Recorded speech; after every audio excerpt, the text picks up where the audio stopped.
This is a live stream within a live stream. Let's see if it works. This is the Melody Farris trial. I've kept up with the trial. I listened to closing arguments today as I worked. I was working, okay? I have a real job I have a daytime job as an attorney. And today I was working on interrogatories for a civil claim. And as I was working, I had closing arguments in the background. So a lot of this I've watched, but not all of it, because obviously I'm not glued to my seat. As far as the prosecution, we're going to skip through a lot of it. I guess we can start off with their closing arguments, but I am going to skip through a lot of it just because I have some time constraints. Ms. Frankish, you can go ahead. Thank you, Judge. There are two types of evidence that the judge will instruct you on: direct and circumstantial. A lot of shows and podcasts and commentators, they all say, well, it's just circumstantial to this case.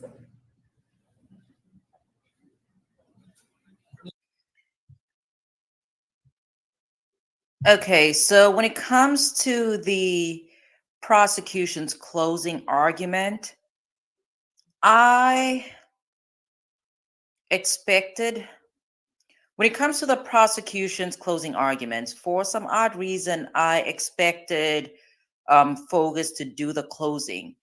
And the reason for that is because during the pendency of the trial, I thought that he was a bit more polished than his co-chair.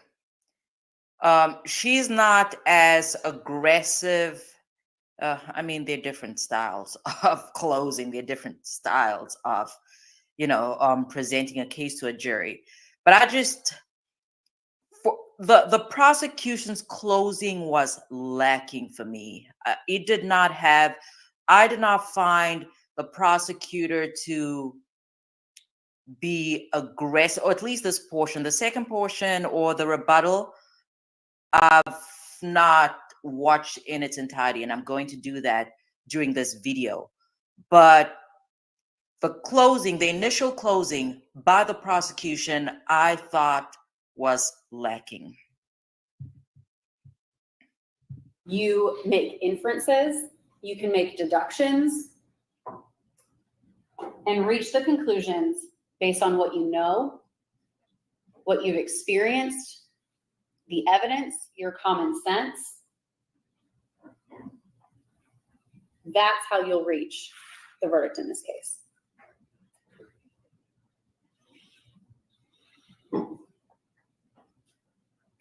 In the beginning of this case, you were informed that you must be an impartial juror, not biased to either side. Impartiality, that's the starting point. And that she has the presumption of innocence. Well, that was 4 weeks ago. That was before you heard all the evidence. That was before you actually realized that she's just cloaked in all her lies. You no longer are impartial. You have all of the information, all of the evidence. And that leads to one conclusion, which is that she's guilty. She is no longer presumed innocent in your eyes. That is no longer where she sits.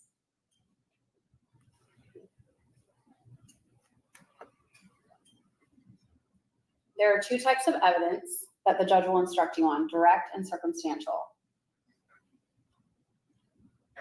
A lot of shows and podcasts and commentators, they all say, well, it's just circumstantial, right? We've all heard that. But the law says you give whatever evidence, whatever weight to whatever evidence you want. There is no legal difference between circumstantial or direct. You could have the most convincing circumstantial evidence, and yet the direct evidence is just, well, maybe. Or you could have evidence that's actually both. Let me give an example. All right, so this is probably the only portion of the prosecution's closing that I'll be reacting to. I have a 3-year-old, and the other night he was eating dinner at the table, and I ran upstairs to go get his sister's pajamas or something. We have a box of cookies on the counter by the cookie tin. And this They is weren't not in the cookie tin, they were in a the true box. story, by the way. This And is I for went real. downstairs, and he had crumbs all over his face. There was a cookie missing. And so, based on that circumstantial evidence, I could infer my child stole a cookie out of that cookie box. I'm not going to infer that some cookie fairy came into my house and took it. That's not reasonable. But that is circumstantial evidence. Now, had the box been knocked over on the floor, All right, come and on. the crumbs sitting there on the Do it. floor, and my dog is laying on the couch licking his paws, well, that scene points to my crazy dog probably jumped on the counter, got a cookie out of the box, and ate it on the floor. I don't have to see who took the cookie to know who took the cookie. And the scene leads me to believe it's one or the other. Because I know my child and I know my crazy dog. All right, so this is an analogy that a lot of attorneys, let me not generalize, let me not say a lot, but this is Georgia. I've only been to Georgia once, and that was many years ago. Okay. I've never practiced in Georgia, but this is an analogy that has been used. Oh, I used to be a public defender, and before that, I was a prosecutor. So this is an analogy that has been used by other attorneys that I've worked with before. So it's not a real story. I mean, her 3-year-old, the dogs, the cookies, and I guess from my perspective as a practicing attorney, I'm always disappointed, right? I mean, attorneys cannot do this all the time, but I'm always disappointed when an attorney comes at me with an argument or a theory, a closing argument, an opening that is not original. So I'm probably being too harsh. But for the closing argument, I feel the prosecution could have gone harder and they could have done better, at least in the first portion that I watched. Other than that, I'm not going to spend any more time on the prosecution's closing. I believe that's my only remark. And let us get into defense closing, right?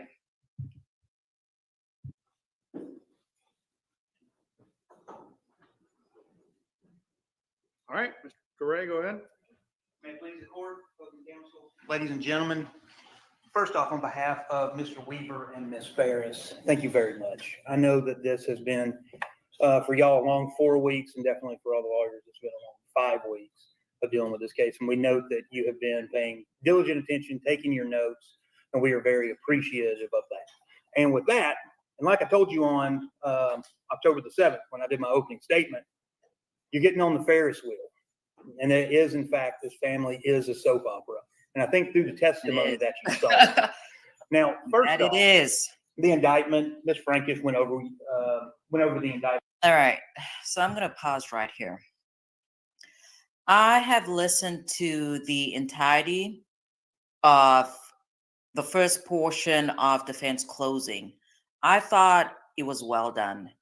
it was cogent. I thought that he did a fantastic job of poking holes in the prosecution's case. And I mean, there is some doubt in this case. Whether it's reasonable or not, that's really up to the jury. Um, a lot of the holes that the defense poked, I did not know that they shatter the prosecution's case. But I mean, this is defense. Defense, it's not their burden. They do not really have to do much.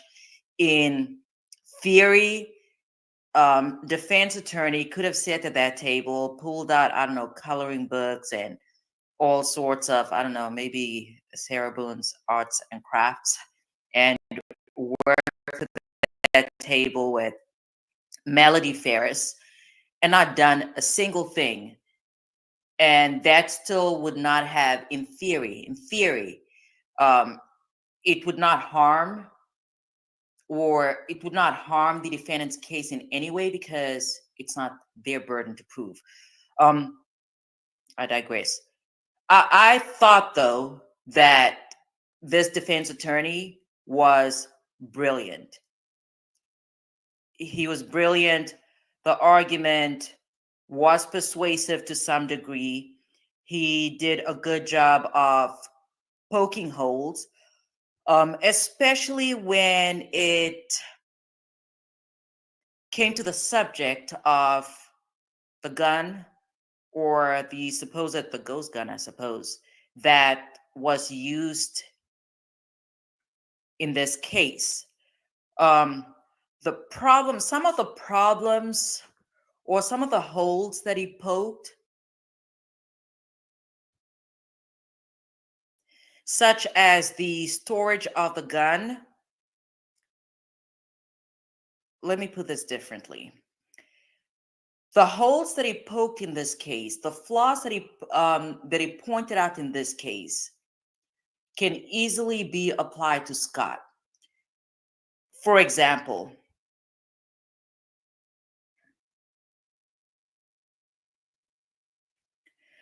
when he criticized the storage of the ghost gun, he made a point to the effect of, if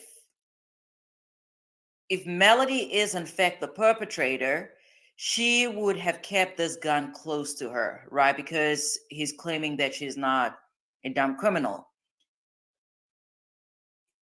He wants the jury to believe that if Melody is the perpetrator, she would have held on to this gun. She would have, played it safe, had it on a person. And that's what she wants the jury to believe.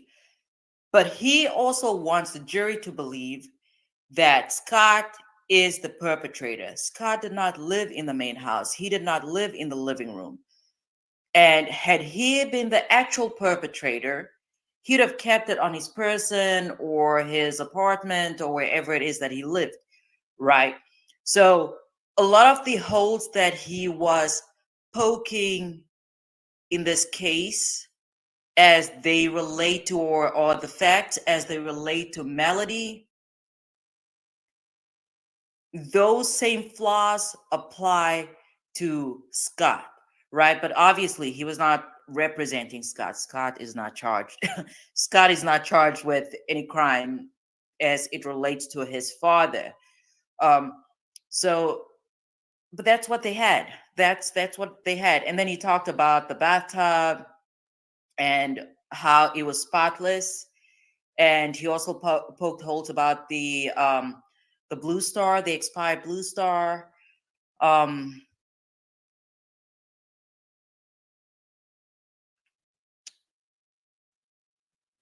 then he also went to talk about the YouTuber who, not necessarily the YouTuber, it was more about the, what's her name? Mary Jane?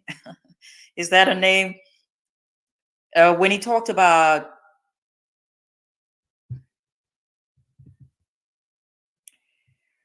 and then he talked about Martha Jane and the YouTuber that she supposedly got information from.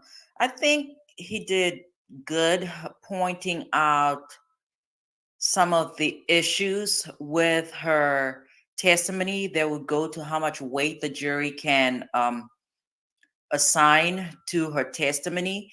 And when Martha Jane got on the stand, from for lay folks, it might be different, but from my perspective, she was sweet, but her testimony is problematic, right? And I am actually siding with defense on this specific point on Martha Jane. But other than that, based on what I've read in the YouTube comments and on Reddit, folks love her, right? So it just depends on whether um, members of the jury like her enough to give her testimony enough weight. But even before Martha Jane testified, I mean, she may very well have had the realization that Melody took her gun. But when Rusty was testifying, and he was testifying to the fact that they have, or he had guns, or his father had guns that were stored at no, her name is not Mary Jane, her name is Martha Jane. Because I thought the prosecution during its case in chief, especially during Rusty's testimony, when they brought out the fact that these firearms were stored at Martha Jane's home, that was good because that was my initial thought. My thought was that probably that must have been the thought of a lot of other viewers. My thought was that Melody got the gun from Martha's residence. That's what I thought. Let's see, what else do we have here?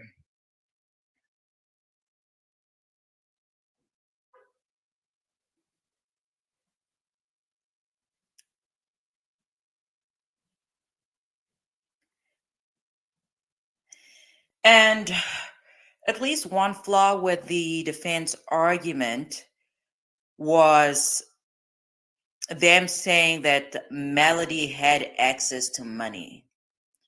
That's not exactly true because Gary was her ATM machine and he was also apparently everybody else's ATM machine or he supported them. So it's not true that Melody had access to money. Maybe in terms of the way that some marriages are set up, and if we're assuming that that was the arrangement between Melody and Gary, we can say that she had access to money, but she did not have access to money. What I thought was interesting, though, in the first portion of defense closing argument was the manner in which the defense spoke about Scott. And the second defense attorney did the same thing. It must have been uncomfortable for Scott to be in the gallery and be talked about as if he was not there, and be talked about as if he was on trial, right? So that was just an observation that I had. And obviously, I was not in the courtroom, I was watching on YouTube. But it would be interesting to know what or how the jurors reacted in that moment, what the thought process was, because the camera would at times hone in on Scott, who appeared stoic, but I'm pretty sure that internally he must have been uncomfortable, and because of the setting, he was not able to react. I mean, they did say that he's volatile, not exactly volatile, that's hyperbole, but they made it seem as if he was somewhat easy to rile up. Okay, so that's the first portion. We're not even really going to go in on this first portion of defense closing because I thought based on what based on what defense was working with, they did a great job. So kudos to defense. I mean, apart from the attorneys, there are a lot of factors, there are a lot of moving parts in this case. The Sarah Boone case, for example, that was open and shut. They had the jury uh, the jury deliberated for about an hour and 31 minutes or something along those lines. But that was an easy case. But it was an easy case apart from the evidence in that case. The people who are on trial, the defendant, the accused that's on trial, who they are plays a major role in, I don't want to exactly say how jurors view them, but that's really kind of what it is. In any event, so some of the factors in this case is the fact that Melody is from a different socioeconomic class than somebody, say, such as Sarah Boone. So that's going to play a factor. The fact that this is an affluent family, that's going to play a factor. And the fact that Melody is sitting in court with her pearls half the time that I see her in court, that plays a factor because her appearance definitely plays a factor. Her gray hair, her looking frail at times, her sobbing during Amanda's testimony. In any event, that's, I'm just, I need to stay. I need to remain focused. That's what it is, because I can talk. So let's move on to the second portion of defense closing. All right, now we are getting into the meat and the potatoes.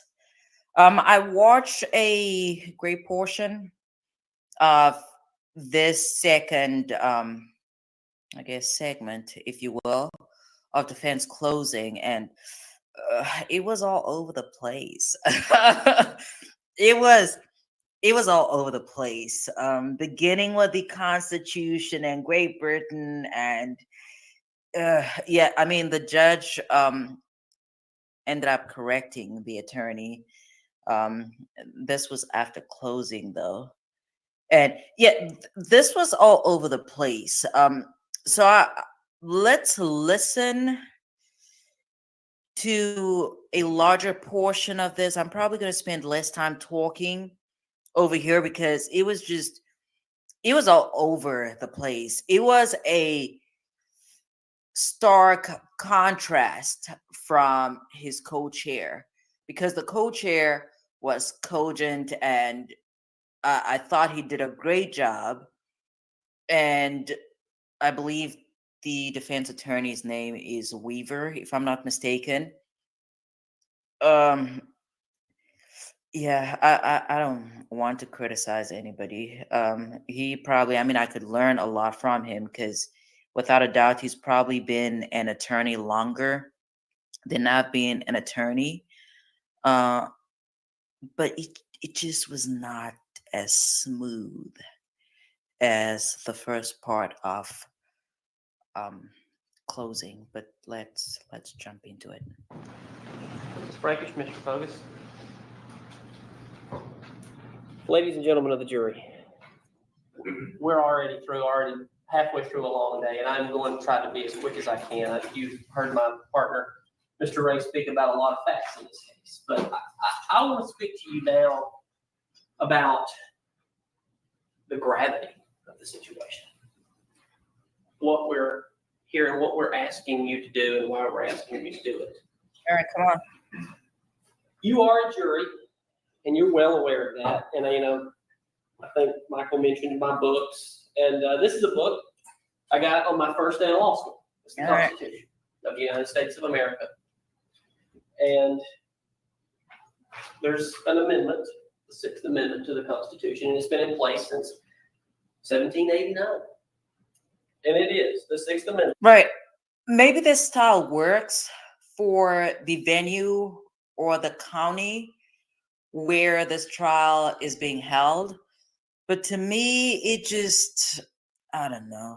I cannot relate. I cannot relate to this style of closing. In all criminal prosecutions, the accused shall enjoy the right to a speedy and public trial. I think we've given them a public trial. By an impartial wasn't. jury of the state and district where the crime shall have been committed, which district shall have been previously This- ascertained by law. I don't know about To be informed of the nature and the cause of the accusation, to be confronted with the witnesses against him, back then it would have been him, to have compulsory process for obtaining witnesses in his favor, and to have the assistance of counsel for his All right.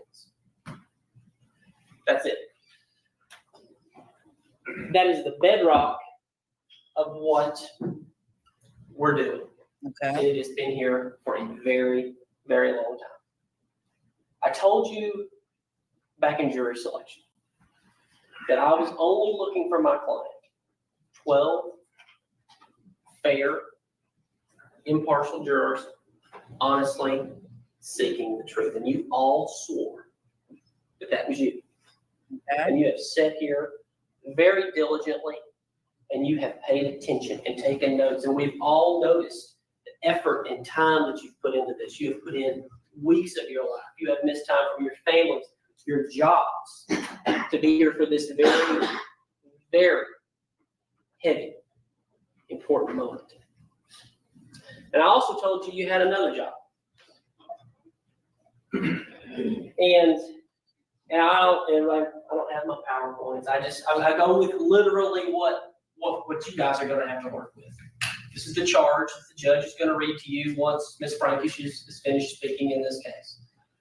And your one job was to hold the stage, and that's my job too. Is to hold the stage. All right, come to the on. burden of proof. What is it? I'm just very clearly and succinctly going to read it to you, and then we'll talk about it. And I'm going to talk about some other elements of doubt that I think we should discuss, and I'm going to sit down, and the defense of this case will be over. We're going to leave this to you, the jury. Who's the most important? Come on. Here, and I want to know. And I want to know this. I've been meaning to tell you this for weeks, and I can't tell you this. All right. So this is when we get, this is very strange. Okay. Focus on what this attorney is saying. Okay. Just focus. I mean, now that I'm listening to this a second time, I think he's just winging it.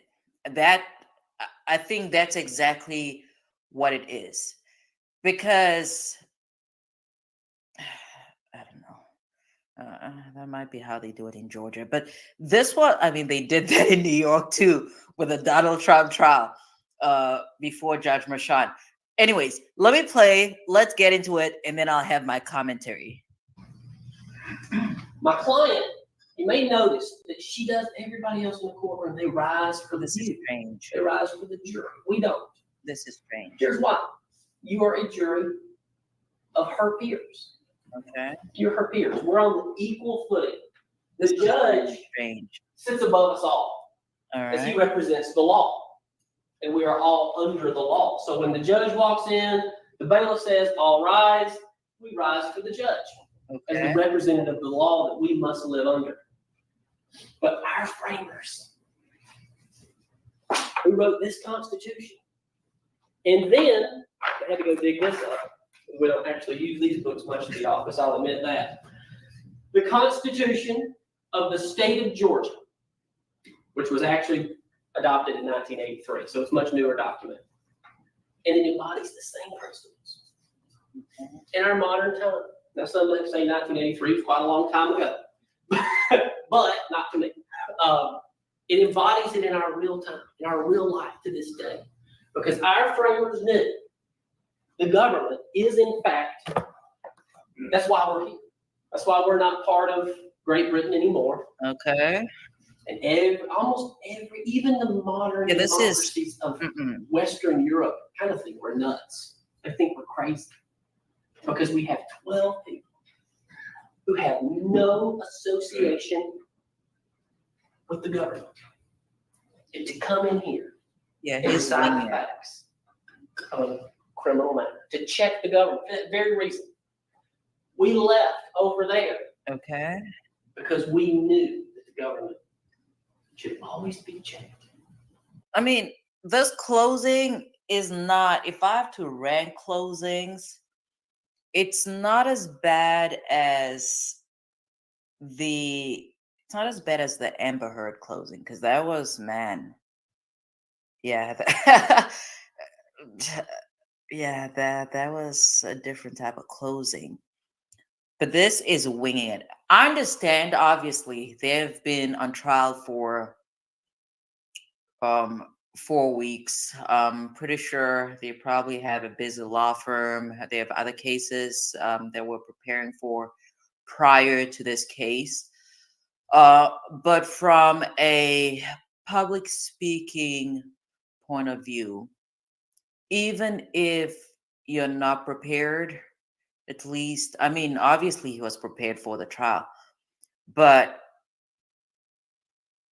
the closing is not as fine-tuned. But even if that's the case, you don't make that known. You don't show it. At least from my perspective, it's obvious that he is winging. He's winging his closing. I guess he probably was not. I don't know. I'm speculating. So I guess folks could be objecting to what I'm saying right now, but this was a very, very strange closing. It was different. Not just trusting implicitly, but power. So I just wanted to explain to you, my client is not being disrespectful. I told her to do that Yeah, that's because I so believe that's terrible that advice. we are equals. All right. We are peers. Okay. The burden of proof. The defendant, and still is, by the way, presumed innocent. This case is not over. The defendant is presumed to be innocent until proven guilty. The defendant enters upon the trial of this case with the presumption of innocence in his or her favor. The presumption remains with the defendant until it is overcome by the state with evidence that is sufficient to convince you beyond a reasonable doubt the defendant is guilty of the offense charged. 4 offenses in this case. No person shall be convicted I'm waiting of any for him to crime get to the unless fertilizer. and until each element of each crime is proven beyond a reasonable doubt. All right. You're going to get this document. This is the indictment. These are the charges. They have to, every page of this indictment. Count 1, count 2, count 3, count 5. Every element, every word has to be proven in each count beyond a reasonable doubt. It can't just be maybe. I'm gonna slow down. No person shall be convicted of any crime unless or until each element of the crime is proven beyond a reasonable doubt. The burden of proof rests upon the state to prove every material allegation of the indictment and every essential element of the crime beyond a reasonable doubt. There is no burden of proof upon the defendant whatsoever, and the burden never shifts to the defendant to introduce evidence or to prove innocence. However, the state is not required to prove the guilt of the accused beyond all doubt or to a mathematical certainty. A reasonable doubt means just what it says. So here it is. A reasonable doubt is a doubt of a fair-minded, impartial juror honestly seeking the truth. A reasonable doubt is a doubt based upon common sense and reason. It does not mean a vague or arbitrary doubt, but is a doubt for which a reason can be given arising from the consideration of the evidence, I want to skip through a lot of this, or a conflict. but there's a remark that he After makes, giving consideration to all the facts and circumstances, at least on my, I wish that a clock on Court TV, because that would help. The time, he makes a very interesting remark, which I agree with, and it might be anytime soon. So that's why I don't want to skip this part, because I actually want it to come out of the horse's mouth. in this case, if your minds are wavering, unsettled, unsatisfied, Bless you. then that is a doubt of the law. And you must acquit the defendant. It says the word must. Right. But if that doubt does not exist, if your minds as to the guilt of the accused, then you would be authorized to convict the defendant. If the state fails to prove the defendant's guilt beyond a reasonable doubt, it is your duty to acquit the defendant. All right. You will be given this. You'll be given a verdict form with 5 counts. Count 1, malice murder. Count 2, felony murder. Count 3, aggravated assault. Count 4, concealing the death of another. And count 5, making a false statement. It is, in fact, a heavy burden. But I contend to you that the state has not come close. All right. Mr. Ray is far more eloquent than me. Mr. Ray is far more intelligent than me, and his brain works in a way I'm truly fortunate to have such a good partner. Okay, so that's the remark that I was waiting for, because as I was initially watching the trial and I was comparing the two closings, I just thought that there's a stark difference in their presentations, and that's common because they're different people. But it was just, as I said, as far as public speaking is concerned, because a jury trial is really what that is, it is public speaking. If you're unprepared, whatever your shortcomings are, you do not vocalize that. You do not make that known, because fine, for the people that notice it, they notice it. But for the folks that did not know it, you've suddenly drawn their attention to it. And it's not just that jurors are going to compare him to his partner, but they're going to compare him to the prosecution. I just thought it's a weird remark. He's just winging things. But he found that diagram years ago of the stairs. I'll come down here and I use the bar. I say, a scintilla of evidence is down here. Probable cause or preponderance of the evidence is somewhere towards the middle of the bar. Clear and convincing evidence, which is not the standard in this case, is a little further. So in about a minute, 2 minutes, he's going to start throwing fertilizer on the floor. Up here. And then beyond a reasonable doubt, it's almost all the way here at the end of the bar. It's not all the way. I'm not saying it is. But I think this case that we have set and listened to, and I think the time was taken as needed to get through the case. All right. For you to see every bit and every element of this case. But here's what I think you have clearly seen. And this is the first doubt that I propose to you.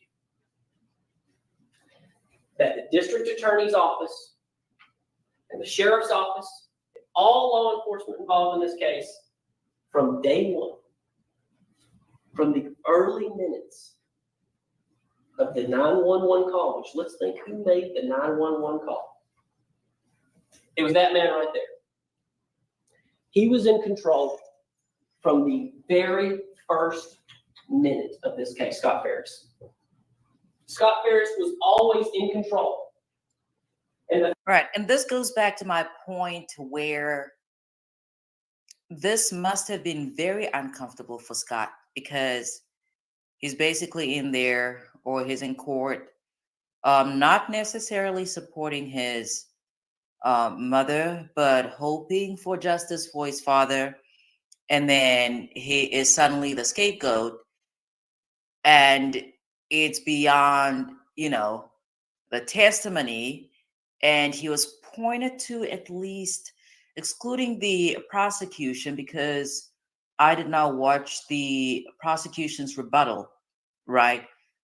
But I believe that between both attorneys or the defense attorneys, they pointed this man out during their closings at least 4 to 5 times. The fact that he had to immediately control the case, to me, shows Even Melody had no idea. She had no idea where the attorney was going.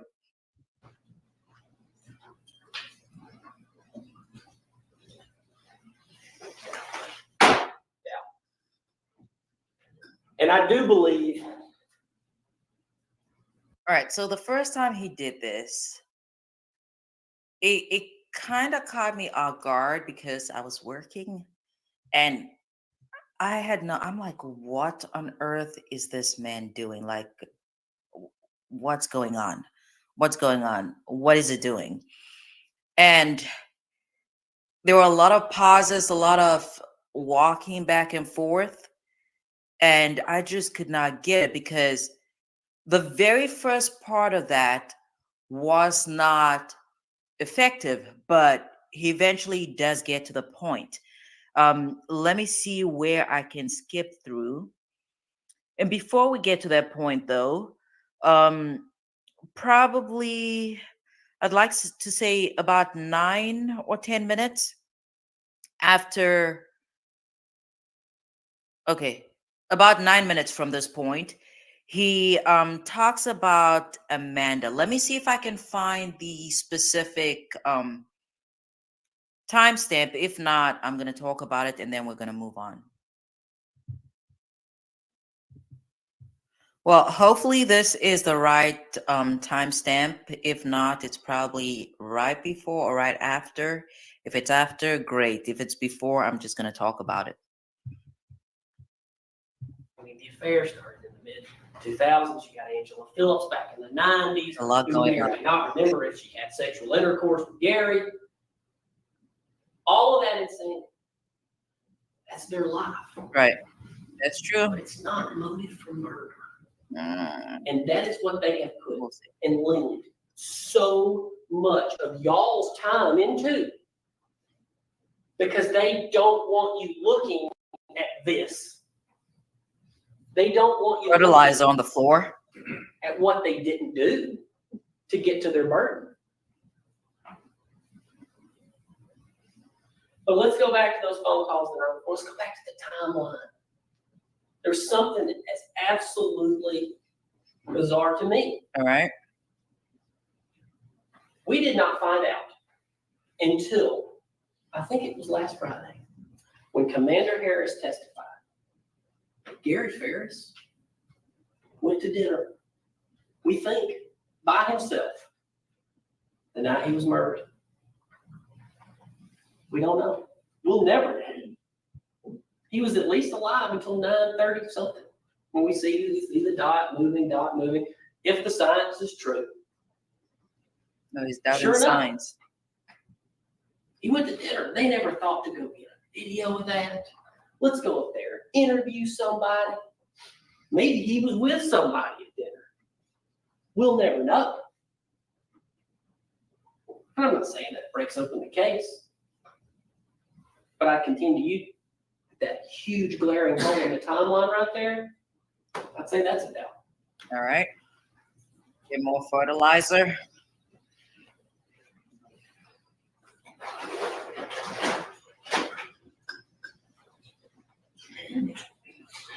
Fertilizer. He's so dramatic.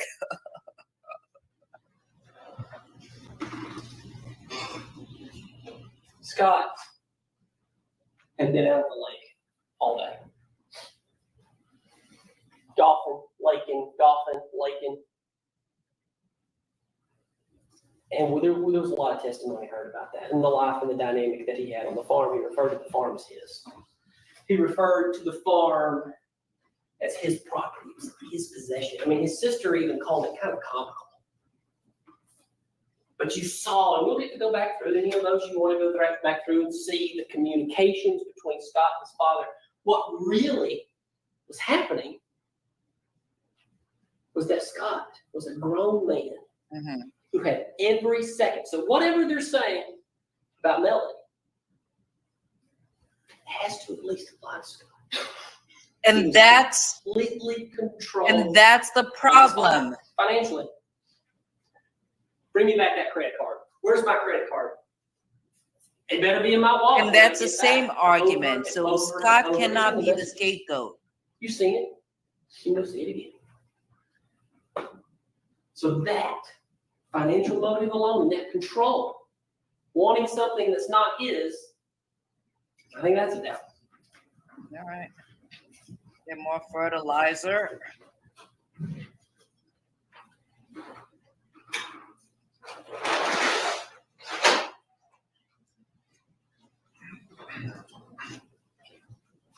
Come on. Do it! Yeah,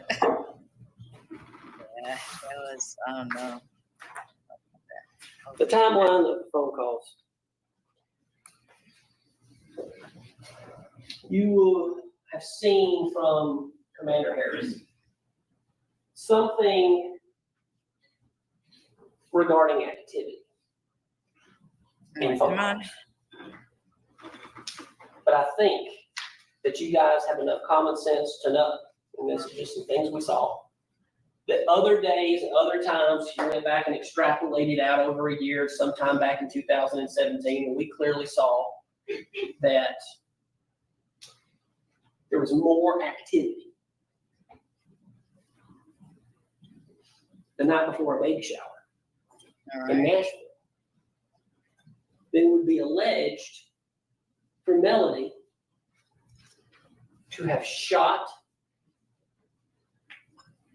killed, moved, and burned Gary Farris. This is no easy task.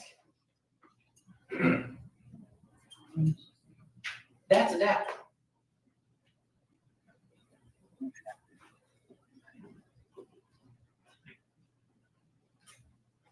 All right, so I may have inadvertently skipped over his remarks about Amanda. But what stuck out to me was that he basically repeated something that Amanda said on the stand. She repeated this over and over again during direct examination. And what she repeated was that it was the jury's job to comment on the guilt or innocence of Melody Farris. I thought that was strange because I had started a video on Amanda's testimony because I thought that was it was interesting in the sense that it was expected. It was at least from my perspective, I expected her to testify for the defense, right? Because based on what came out during the state's direct, it was obvious that she was more favorable to the defendant, her mother. So it would not make sense for the prosecution to call her as a witness, but it absolutely made sense for the defense to call her as a witness. But what stood out to me during her testimony was the fact that she would reiterate how it's the jury's or the juror's job or duty to comment on the guilt or innocence of the defendant. That is not something that, or it's an unusual thing for a lay person to say on the stand, because lay people always have an opinion as to guilt or innocence.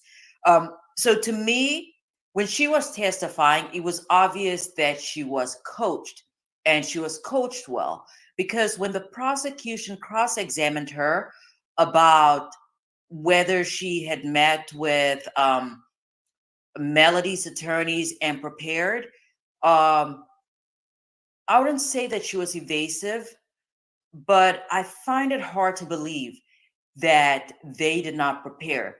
It's just, for a case of this caliber, that is unheard of. This is not the YSL trial where it's obvious that they have not prepared their witnesses, but that was a well-coached witness, and that is my remark.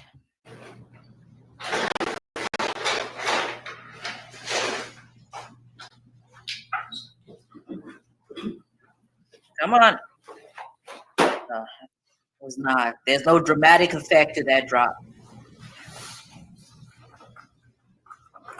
All of the weapons that could have been used in this case, all of the bullets, the means, the ability, they start talking about those circles. They start zooming in on one person. And it's not Melody Farris. All right. It's Scott Farris. Okay. Sitting here today. All of it. But I think it starts to become clear why I'm doing this. Why am I dropping these bags? These bags are 40 pounds a piece. I've got a few more bags to go.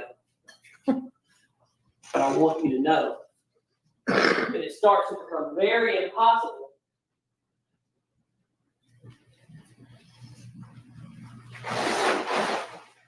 when you add this up, that someone who weighs 120 pounds can move this. Bravo. That is a doubt. And it's over. But there was a person on the property who could.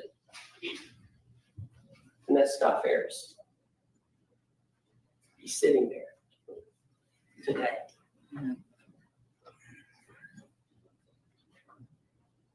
on.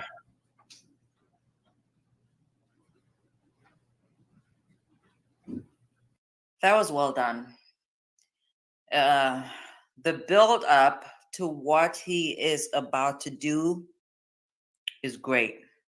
I mean, the rest of it was very sloppy, but this portion of closing was well done.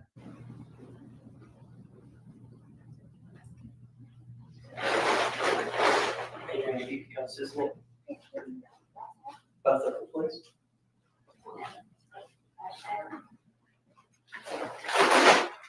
All right. No.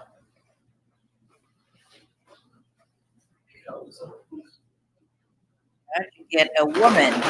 Important. Okay.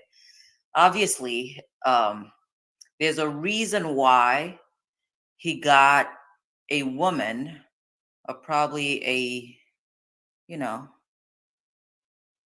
don't want to say petite. I don't think she's petite, but more of a slender body build to help her, to help him with his task. I thought this was nicely done. This was brilliant. This was good, as opposed to getting his partner to assist him.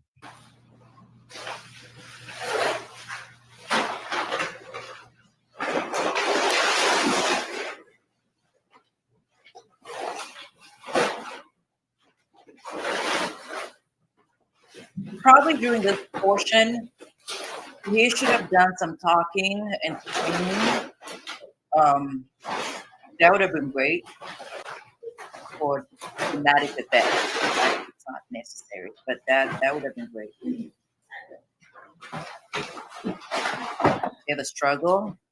Good. Very good.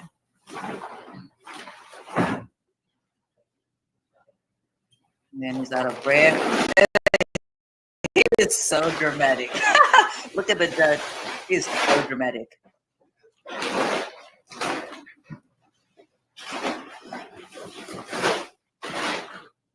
All right.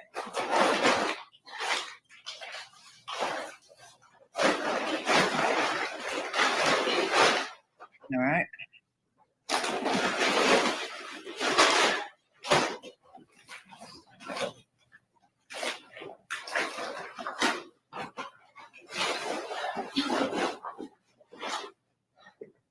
He's out of breath. Very dramatic.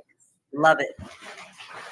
This is 300 Okay. or 20 pounds. I am 185 pounds. It's so dramatic. Love it. This was good. I think it is.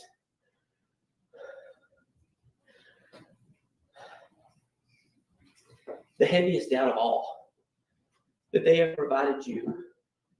This one curl is the reason I started my Ah, wavy hair journey. why do When they I have found an curls, ad? I was Come on. desperate for a solution for my frizzy waves. I just With no means,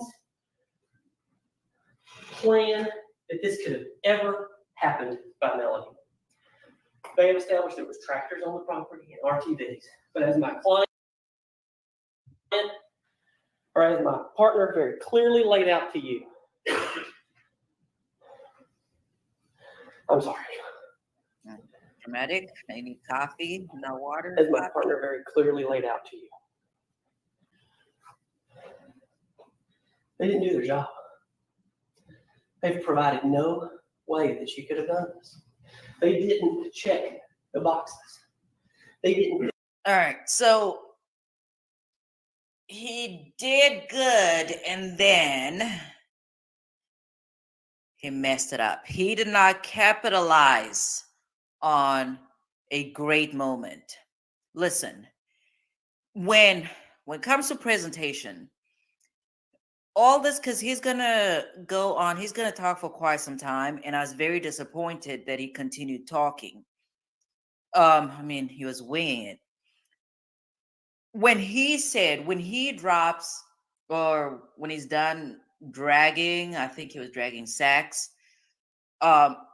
When he said this is the heaviest doubt of them all, or something, I'm paraphrasing, of them all, that when he's out of breath, that was his moment to walk away. That was his moment to walk off and basically just say, I implore you, find Melody Farris not guilty. That was his moment, but he ruined it.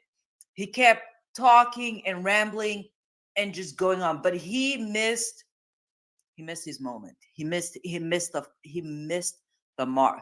That was the moment for him to close or to cut off the closing argument, but no, he kept, he just Fill any holes of doubt.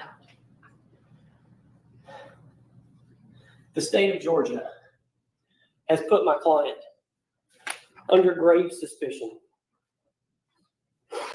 That is exactly what they have done. They This have put on takes grave away- suspicion, the most grave. this takes away from that moment that he had just created.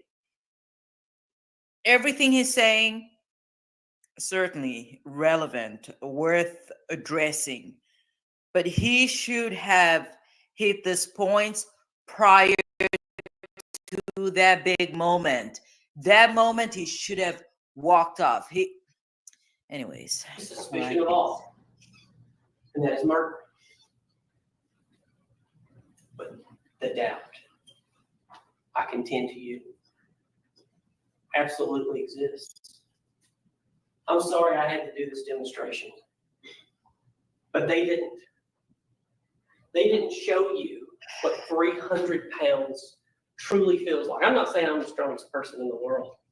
You see, and it's, again, it comes to presentation.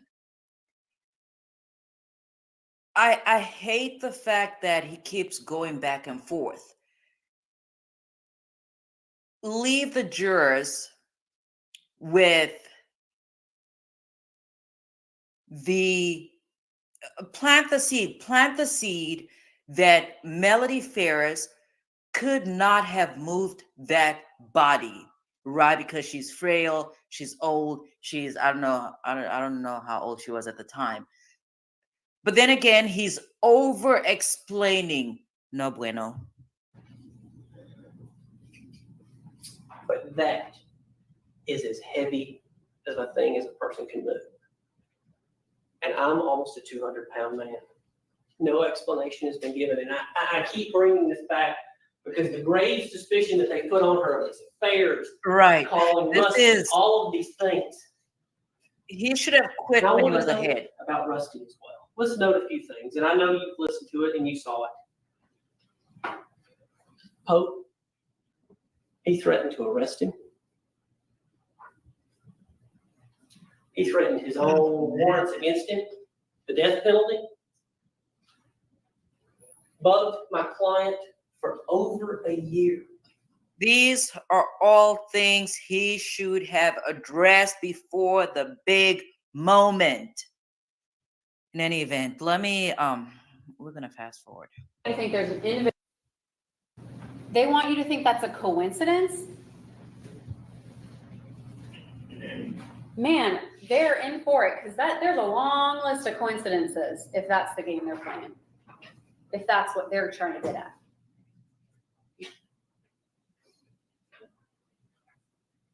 Not only that, but she just so happened to be taking care of a woman who owned a .38 snub-nose revolver in a leather holster that her son saw in the basement of her home. Another coincidence?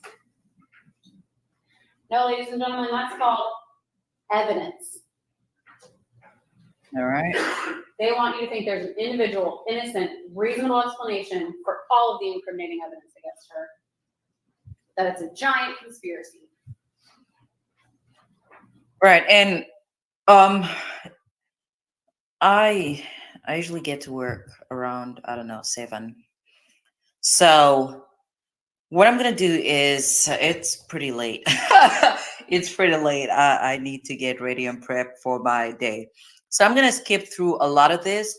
But what I'd like to say is that the one thing, probably the most damning evidence in this case, right, will have to be Melody's admission to Rusty that he is in the burn pile. I do not know how. I don't know how to overcome that. That's a tough one right there. That is damning evidence. And the reason why I consider it to be damning evidence, and probably why some of you might consider that to be damning evidence, is the fact that that statement was made before it was even known that Gary had disappeared, right? I don't know how you overcome that. I don't know how you can pin that on Scott. I don't know how. No. That's hard to explain away. It's difficult to explain that away. And that's, in consideration of all her other inconsistencies, that's a hard hurdle to overcome, right? And with most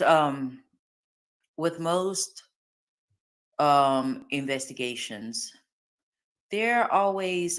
most criminal cases resolve via plea dealing. We're seeing this even in the YSL trial, where their case has been nothing but chaos.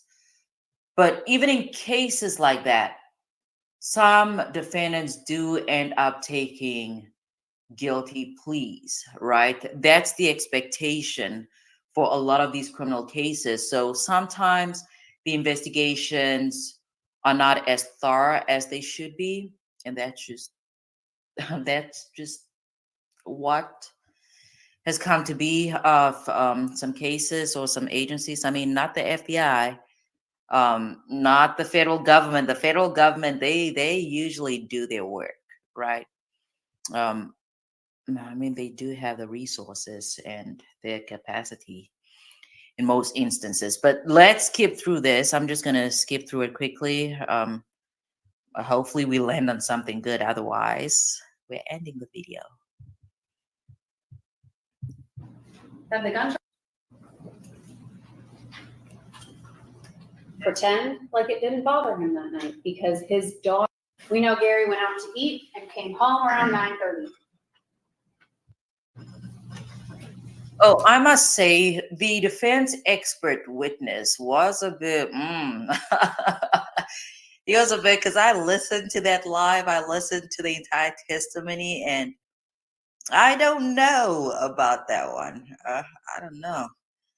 Yeah, a lot of the testimony was questionable, but let's get back into this. She even talks about Chris Payne. Not burn pile would be chalked up to a health episode.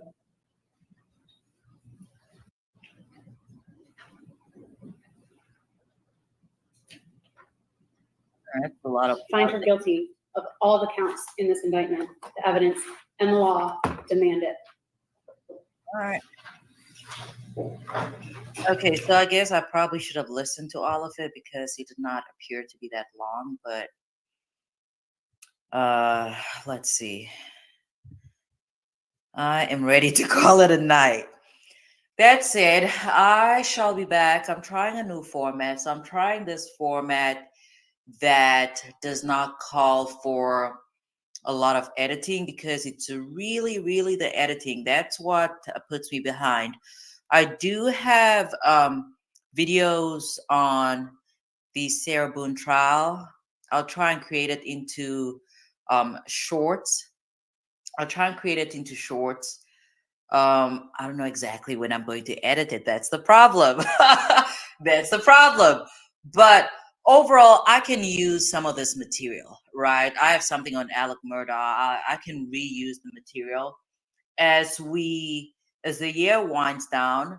I am working towards creating kind of a top 10, kind of, as the year winds down, they usually have a countdown of things that have occurred over the year. So I'd like to create a countdown of probably the top, I don't know, top 50, top 10 true crime stories or true crime cases for the year, or just cases in general for the year, something along those lines. So I can reuse a lot of that material. It's just I don't have a lot of free time, right? Because I have billable hours. That said, if you've made it to this point, thank you for watching. I'll try my very best I'll hold myself, I'm gonna, to be more consistent on YouTube. And I do go back and forth between true crime and arbitration cases, Judge Judy, Judge Mathis. I love Paternity Court. I watch Paternity Court while preparing for the bar exam. And I mean, part of the reason for that is just because sometimes I need a mental break. Okay. All right. In any event, this is the Anonymous Attorney. Thanks for watching. I'll see you tomorrow. If I don't see you tomorrow, I'll see you the day after. All right.